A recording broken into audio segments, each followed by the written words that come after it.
Buenos días, esperamos que todos estéis bien. Muchas gracias por vuestro tiempo, asistencia hoy. También gracias por todos los comentarios y consultas que hemos recibido después de la primera sesión de la semana anterior. Soy Roger Pallarés y junto a Ramón Aparicio conduciremos la sesión de hoy, que estará vinculada a la logística internacional y muy específicamente al transporte marítimo. En la primera sesión empezamos reflexionando sobre lo esencial y estratégico que es la cadena de suministro internacional y también de la tensión extrema que sufren actualmente las cadenas logísticas. Pues estas dos palabras, esencial y tensión, creo que podrían definir a la perfección el transporte marítimo internacional y en el contexto actual. Esencial y estratégico desde una premisa básica y que es bastante conocida, que alrededor o cerca del 90% de las mercancías que se transportan a nivel mundial se realiza con este modo de transporte. Así que podemos intuir o entender el impacto global que supone cualquier incidencia o transformación dentro de este sector. Y la palabra tensión, porque es, sin duda, y como veremos hoy, es la solución logística, es el modo de transporte que más está sufriendo toda esta transformación e impacto en el escenario actual. Así que vamos a por ello y, como decía, para reflexionar al respecto, Ramón, que es nuestro responsable de transporte marítimo, buenos días. Y nada, ¿nos ayudas a entender el contexto presente y alguna previsión futura? Ok, bueno, muy buenos días a todos. Encantado de poder compartir con vosotros la jornada de hoy. Bueno, como ha dicho Roger, la tensión se caracteriza por el momento que estamos viviendo actualmente, especialmente en el transporte marítimo, y de alguna manera nos gustaría explicar o entender, ¿vale? Con esta cronología, pues de dónde venimos, ¿vale? Y cuál es la situación actual que estamos viviendo en transporte marítimo internacional. Hacer un único análisis de las conferencias marítimas, ¿vale? Que arrancan en 1875 y hasta 2008 vienen regulando lo que es el transporte marítimo. Las conferencias marítimas vienen a ser asociaciones de armadores que tienen como finalidad principal establecer una tarifa, ¿vale? Establecer unas tarifas y unos recargos que todos vosotros conocéis, el famoso CAF, el famoso BAF, ¿vale?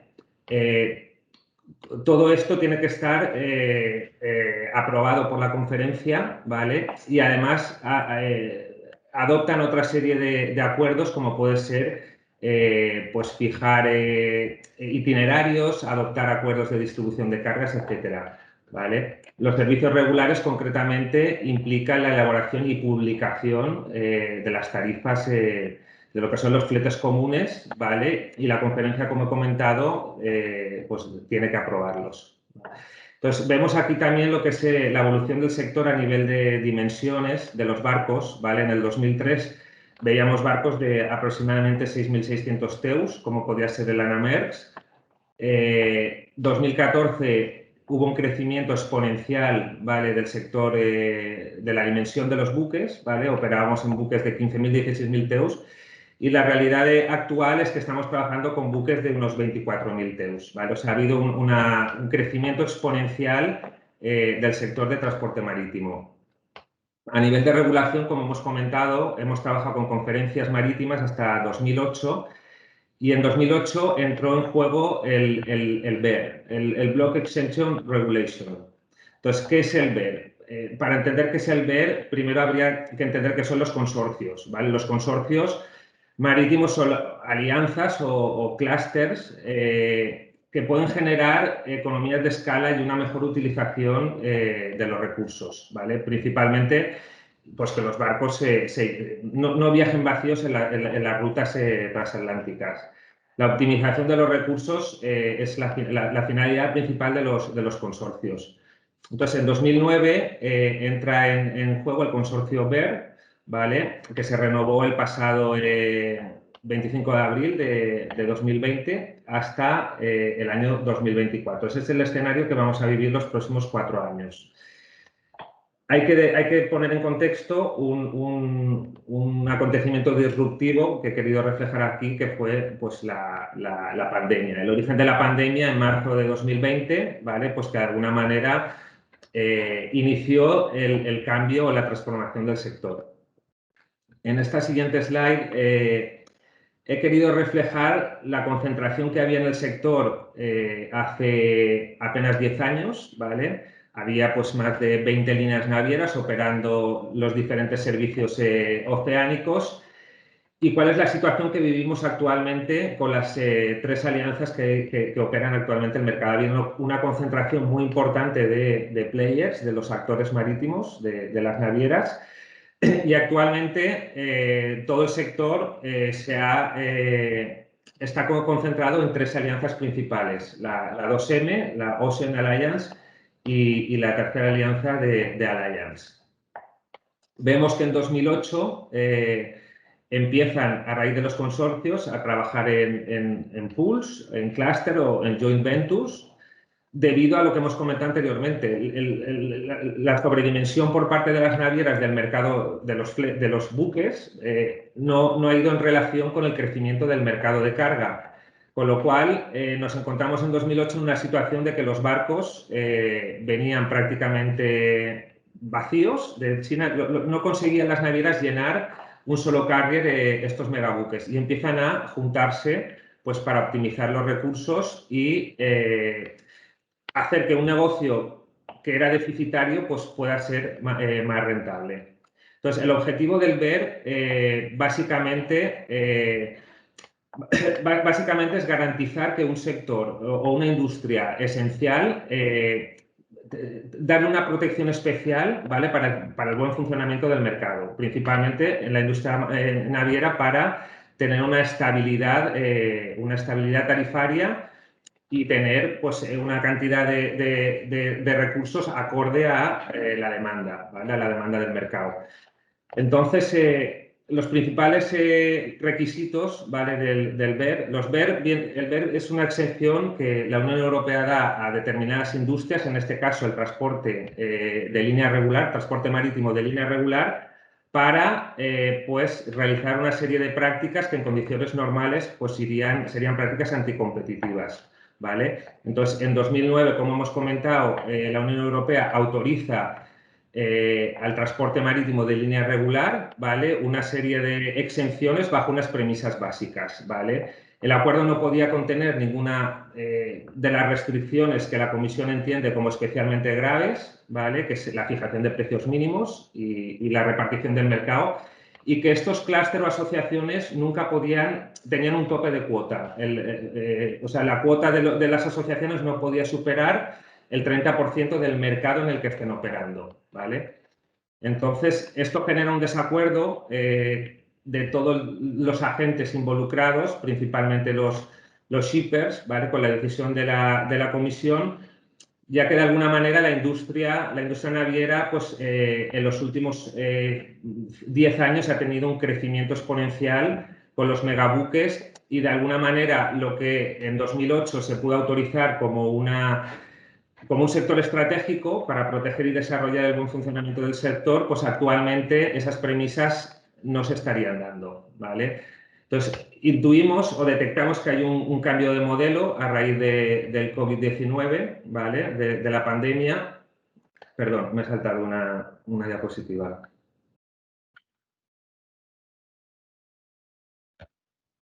Aquí es. Los 3 acontecimientos disruptivos, ¿vale? Que identificamos principalmente son la quiebra económica, ¿vale? A raíz de la quiebra económica de Hanjin se pone de manifiesto que los modelos de las navieras no son modelos económicamente sostenibles, son modelos deficitarios y que vienen por una mala estrategia de la industria a la hora de dimensionar los buques, ¿vale? Detectamos otro acontecimiento importante que es en marzo de 2020, una quiebra de la demanda y la oferta. Esto es generado por el COVID, ¿vale? Inicialmente, pues, China para la producción industrial, bueno, China y todos los países nos vemos abocados a parar en el mes de marzo y de alguna manera pues todo esto genera que las navieras también tengan que parar y reajustar sus capacidades y servicios en función de la situación actual, la situación que se está viviendo en marzo de 2020. Esta situación genera, inicialmente sí que es cierto que genera una quiebra de la oferta y la demanda, ¿vale? Pero sí que es cierto que luego el mercado rápidamente se recupera. China vuelve a arrancar con la producción industrial y sí que es cierto que se producen una serie de factores, ¿vale?, que ralentizan pues, las operaciones de carga y descarga de los puertos, pues, el confinamiento que estamos viviendo en todos los países, y esto genera, pues, en un primer estadio una tensión con los equipos disponibles, la disponibilidad de contenedores vacíos. Y luego en un tercer estadio hemos detectado una quiebra de confianza, ¿vale?, que fundamentalmente motivada por el incidente del Canal de Suez, ¿vale? Un incidente que, bueno, pues de alguna manera puede trastocar lo que es la economía mundial y la distribución, el transporte internacional de mercancías, ya que lejos de subsanar o de que en 2 semanas fueran capaces de subsanar el problema, pues todavía seguimos arrastrando en los principales puertos la congestión derivada de este incidente. Entonces, el cambio de modelo viene propiciado por los 3 hechos disruptivos que hemos comentado anteriormente. Actualmente hay un apagón informativo, ¿vale?, una falta de información veraz por parte de las navieras a la hora de, pues, trasladar dónde están mis mercancías, qué situación es la que se está aconteciendo. Hay una serie de malas prácticas, ¿vale?, como pueden ser los blank sailing, que inicialmente, insisto, eran medidas de contención, ¿vale?, por la situación tan grave que estamos viviendo. Pero bueno, todo nos hacía entender que una vez se restableciera la normalidad, pues estos blank sailing iban a desaparecer, ¿vale? La congestión que estamos sufriendo en los principales puertos, la no aceptación de bookings, la no aceptación de disponibilidad de equipo, ¿vale? Todos estos hechos nos hacen entender que se está produciendo un cambio de modelo.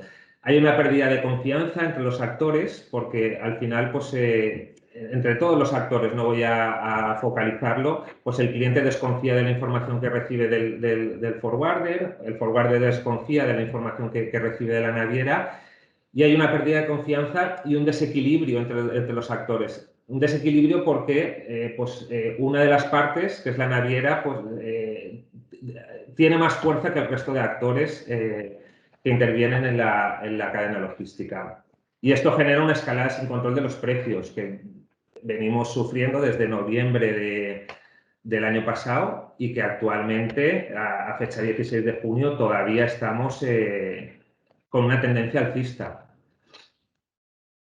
¿Qué perspectivas de futuro tenemos? Pues, como he comentado, es necesario que haya una revisión del BER, ¿vale?, de las exenciones que la Comisión autorizó al transporte marítimo de línea regular. Entre otras cosas porque, como he comentado anteriormente, pues, el sector ha ido creciendo exponencialmente.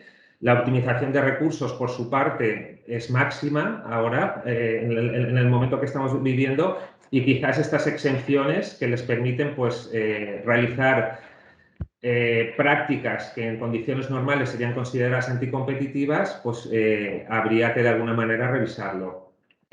La vigilancia, la obligación de vigilancia, obviamente es por parte de los gobiernos. Los gobiernos, las uniones aduaneras, pues son los encargados de tener la experiencia y los recursos a la hora de controlar y vigilar un sector, pues, que todos sabemos, o sea, todos entendemos que es un sector estratégico y que cualquier incidencia va a afectar de una manera exponencial a lo que es el buen funcionamiento del sector. Entonces, es importante entender la logística internacional como un sector, como una política de Estado en la que, pues, de alguna manera tiene que haber una vigilancia por parte de los organismos de control.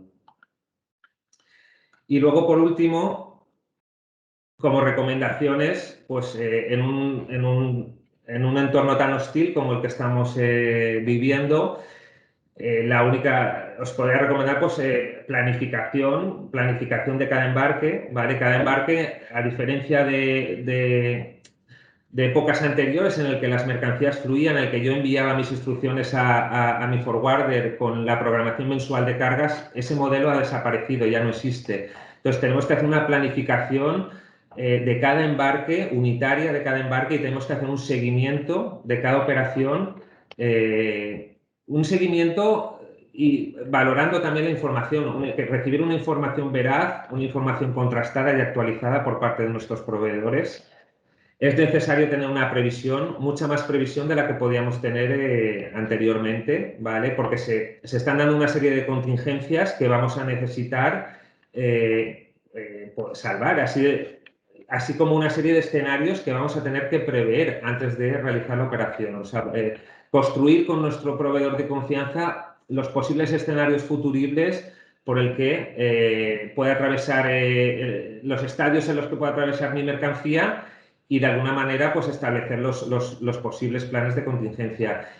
Y por último, pues la flexibilidad y adaptación a los cambios. Como hemos comentado, el sector se está transformando y de alguna manera nosotros, pues nos parezca bien o nos parezca mal, tenemos que interiorizar estos cambios, ¿vale? Los transit time que existían de China a Asia de 30 días no existen ya. Los modelos con los que trabajábamos de stocks pues son modelos obsoletos. El just in time, por supuesto, que es imposible cumplirlo hoy en día, ¿vale? Y los procesos de compra pues se han dilatado en plazo exponencialmente. Si yo antes con un mes era necesario dimensionar mis compras internacionales, ahora os diría que mínimo voy a necesitar 2 meses, pues para el mes que antes tenía para organizar con mi proveedor y el mes que voy a necesitar con mi forwarder para conseguir el booking, el espacio, que la mercancía salga y que de alguna manera pues tenga una garantía de carga. Bueno, con esto terminamos lo que es la presentación y doy paso a las preguntas si han surgido alguna duda o queréis comentar algo. Muy bien, Ramón, muchas gracias. De nuevo aprovechamos algunas de las preguntas que nos han hecho llegar y gracias a todos. Hemos seleccionado algunas que creemos que agrupan las inquietudes de la mayoría de empresas y también ayudarán un poco a reforzar la mayoría de mensajes que has dado, ¿no? En este caso, dar las gracias a Martina, a Carlos y a Ana por las preguntas, que son las suyas las que hemos seleccionado. Y te planteo la primera, Ramón, y que nos decía, y de nuevo, desde la creencia y convicción de que ni nosotros ni nadie, pero sobre todo nosotros no tenemos ninguna bola de cristal y es complicado de predecir un futuro cuantitativamente específico, pero nos preguntan cuánto podría aumentar o disminuir las tarifas, los costes de transporte marítimo internacional, los fletes, hasta final de 2021. ¿Visualizas algún cambio a corto plazo, 2021? A ver, yo diría que disminuir, me atrevería a decir que no van a disminuir las tarifas y muy probablemente sigamos viendo una escalada imparable de los fletes marítimos. Hay que entender que precisamente ahora, a finales de marzo, se presentaron los beneficios trimestrales de las compañías navieras y los resultados han sido sorprendentes. O sea, han ganado en un trimestre casi lo mismo que ganaron en todo el ejercicio pasado. Entonces, esto nos hace entender que la tendencia no va a ir a la baja y que veremos fletes todavía más caros de los que estamos viendo. Concretamente, os pongo un ejemplo.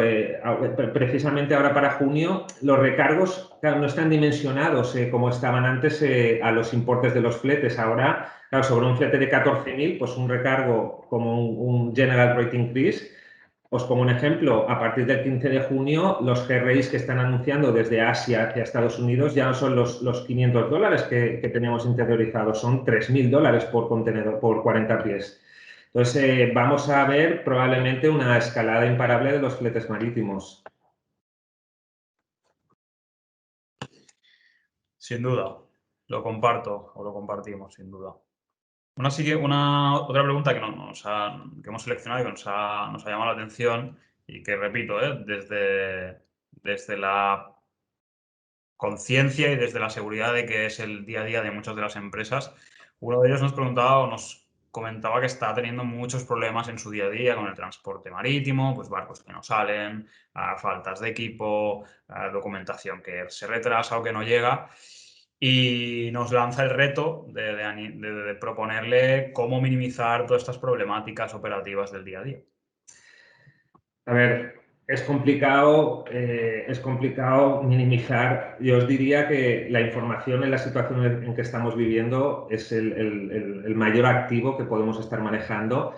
Y si esa información es veraz y contrastada, pues aunque no podamos aportar una solución para minimizar los problemas, porque no esté en nuestra mano, pues que la naviera nos haya roleado, que nos hayan descargado el contenedor en Turquía cuando el barco ni siquiera tenía que pasar por ese puerto, pues al final que con una buena planificación, o sea, involucrarnos en el transporte, participar en el transporte, obviamente no vender bajo un contenedor FCA, porque si hay una contingencia difícilmente voy a poder enterarme o difícilmente voy a poder solventarla. Involucrarnos en el transporte y vía las recomendaciones que comenté anteriormente, pues la planificación, la previsión y flexibilidad, tratar de, aportando información veraz y contrastada, mantener informado a mi cliente para tratar de solucionar, o por lo menos mientras se soluciona la problemática, que él esté informado en todo momento. Buen punto, Ramón. Esta recomendación también de control y de implicación en la operación. Si no controlamos, si no tenemos capacidad de impacto, de actuación en positivo sobre nuestras operaciones, pues pocas soluciones podremos encontrar, diseñar o aportar. Gracias. Y una tercera y última pregunta que queríamos compartir con todos es una de las que nos hacíais desde la percepción o información de que no hay equipo, de que no hay contenedores a disposición. Nos preguntabais a qué es debido esta escasez de contenedores. En un primer momento, o sea, en un estadio inicial, diría que es debido a la pandemia, ¿vale? La ralentización de las operaciones de carga y descarga, ¿vale? Los confinamientos que vivimos, el paro de la actividad industrial en China, la congestión que vino después, todo esto, inicialmente el responsable fue la pandemia. Ahora bien, a fecha de hoy, pues la estrategia diría que es más por una estrategia de la industria naviera en la que se está segmentando económicamente el mercado, ¿vale? Y no es que los contenedores hayan desaparecido, se hayan volatilizado, sino que los contenedores están donde no tienen que estar. O sea, los contenedores están en los corredores más rentables. Muchas veces están viajando a China vacíos para poder ser cargados con los fletes de 10 y 15 mil dólares que estamos viendo. Entonces, aunque la naturaleza disruptiva de la pandemia está en el centro de la escasez de contenedores, no lo voy a negar, sí que hay ciertas estrategias de los transportistas que pueden haber retrasado el reposicionamiento de los contenedores en origen. Muy bien. Ramón, muchas gracias. Finalizamos aquí la parte de las preguntas y si os parece bien, te parece bien a ti, Ramón, en esta ocasión, y después de haber hablado de tanta tensión, una dificultad tan elevada en el contexto actual que vivimos, nos gustaría finalizar la sesión de hoy con un par de reflexiones en positivo que existen, que las hay y que nos gustaría compartir con vosotros. La primera es que, a pesar de la tensión, de la gran dificultad, la mayor parte de nuestras empresas, de nuestro tejido empresarial, está gestionando esta situación de manera más que solvente y entiendo que de forma exitosa y sin duda queda claro que están visualizando la oportunidad de evolución, de transformación y de desarrollo de nuevas estrategias logísticas que mejoren y que se adapten a sus modelos de negocio. Y la segunda reflexión en positivo y más a nivel global es que en estos 2 últimos años se han construido, es cierto, que como suele pasar en ocasiones desde la necesidad, pero estos últimos 2 años se han construido y se están construyendo cadenas de suministro internacionales resilientes, que están consiguiendo aportar mucho más valor desde claves estratégicas como la tecnología, la automatización, la inteligencia artificial o mejoras en sostenibilidad y sobre todo en modelos o en el concepto de la colaboración, que en nuestra opinión es un concepto muy importante en el contexto que vivimos, en el escenario actual, y es imprescindible, desde nuestra visión, seguir construyendo cadenas y modelos colaborativos donde todos los procesos, las áreas y cada uno de los actores que construyen, que conforman esta cadena de suministro, se retroalimenten para seguir aportando valor al conjunto. Así que, compartidas estas dos reflexiones en positivas, lo dejamos aquí. Daros las gracias otra vez por vuestro tiempo, por vuestra asistencia. Daros las gracias también por todas las consultas y los feedbacks que recibimos. Estamos a vuestra disposición, como sabéis. Y nada más, nos vemos muy pronto. Muchas gracias a todos. Muchas gracias.